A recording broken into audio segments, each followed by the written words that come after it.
রাষ্ট্রের গুরুত্বপূর্ণ প্রতিষ্ঠান ও সংস্থা সংস্কারে ৬ বিশিষ্ট নাগরিককে দায়িত্ব দিয়েছেন অন্তর্বর্তী সরকারের প্রধান উপদেষ্টা অধ্যাপক ডক্টর মোহাম্মদ ইউনূস। এই ৬ উপদেষ্টার একজন ডক্টর বদিউল আলম মজুমদার, যাকে দায়িত্ব দেওয়া হয়েছে নির্বাচন ব্যবস্থা সংস্কার কমিশনের প্রধান হিসেবে। ডক্টর বদিউল আলম মজুমদার একজন অর্থনীতিবিদ, রাজনীতি বিশ্লেষক, স্থানীয় সরকার বিশেষজ্ঞ ও উন্নয়ন কর্মী। বর্ণাঢ্য কর্মময় জীবনে বর্তমান পর্যায়ে দি হাঙ্গার প্রজেক্টের কান্ট্রি ডিরেক্টর ও গ্লোবাল ভাইস প্রেসিডেন্ট হিসেবে দায়িত্ব পালন করছেন। এছাড়া তিনি নাগরিক সংগঠন সুজন, সুশাসনের জন্য নাগরিকের প্রতিষ্ঠাতা সম্পাদক এবং জাতীয় কন্যা শিশু অ্যাডভোকেসি ফোরামের সভাপতি হিসেবে দায়িত্ব পালন করছেন।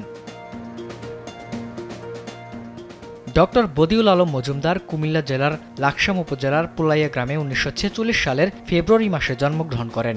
১৯৬২ সালে নওয়াব ফয়জুন্নেসা কলেজ থেকে এইচএসসি পাশ করে ভর্তি হন ঢাকা বিশ্ববিদ্যালয়ে। ৬৯-এর গণ আন্দোলনে ঢাকা বিশ্ববিদ্যালয়ের তদানীন্তন ইকবাল হলের সাধারণ সম্পাদক হিসেবে অত্যন্ত বলিষ্ঠ ভূমিকা রাখেন তিনি। ১৯৬৯ থেকে ৭০ সালে তিনি ঢাকা বিশ্ববিদ্যালয়ের বাণিজ্য অনুষদের শিক্ষক হিসেবে কর্মরত ছিলেন। পরবর্তীতে উচ্চশিক্ষার জন্য যুক্তরাষ্ট্রে গমন করেন। ডক্টর বদিউল আলম মজুমদার ক্যালিফোর্নিয়ার কার্লিমন্ট গ্র্যাজুয়েট স্কুল থেকে মাস্টার্স ডিগ্রি লাভ করার পর কেস ওয়েস্টার্ন রিভার্স ইউনিভার্সিটি থেকে অর্থনীতিতে পিএইচডি ডিগ্রি লাভ করেন। তিনি মার্কিন যুক্তরাষ্ট্রের Seattle University, Central Washington University, Washington State ইউনিভার্সিটিতে ১৯৭৭ থেকে ১৯৯১ সাল পর্যন্ত অধ্যাপনা করেন। তিনি সৌদি রাজ পরিবারের অনুরোধে দীর্ঘ সময় সে দেশের অর্থনৈতিক পরামর্শদাতা হিসেবেও দায়িত্ব পালন করেন। ১৯৮০ সালে তিনি ফেডারেল ফ্যাকাল্টি ফেলো হিসেবে মার্কিন মহাকাশ গবেষণা সংস্থা নাসার প্রধান কার্যালয়ে ওয়াশিংটন ডিসিতে যোগদান করেন। ১৯৯১ সালে ডক্টর বদিউল আলম মজুমদার দেশে ফিরে আসেন এবং ক্ষুধামুক্ত ও আত্মনির্ভরশীল বাংলাদেশ গড়ার প্রত্যয় ও ব্রত নিয়ে দি হাঙ্গার প্রজেক্টের সাথে যুক্ত থেকে নিরলসভাবে কাজ করে চলেছেন। তিনি বহু প্রফেশনাল অধিবেশনে বিভিন্ন সময়ে তিনি গবেষণাপত্র উপস্থাপন করেছেন এবং তার গবেষণাপত্র বিভিন্ন খ্যাতনামা আন্তর্জাতিক জার্নালগুলোতে প্রকাশিত হয়েছে। ইতিমধ্যে ডক্টর বদিউল আলম মজুমদারের ৯টি গ্রন্থ এবং তার সম্পাদনায় আরও বেশ কয়েকটি বই প্রকাশিত হয়েছে।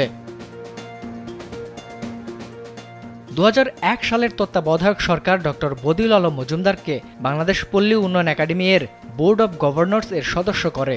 একই বছর তিনি স্থানীয় সরকার প্রতিষ্ঠান গতিশীল ও শক্তিশালীকরণ কমিটির একজন সদস্য হিসেবে গুরুত্বপূর্ণ দায়িত্ব পালন করেন। আবিদ হাসান, কালবেলা।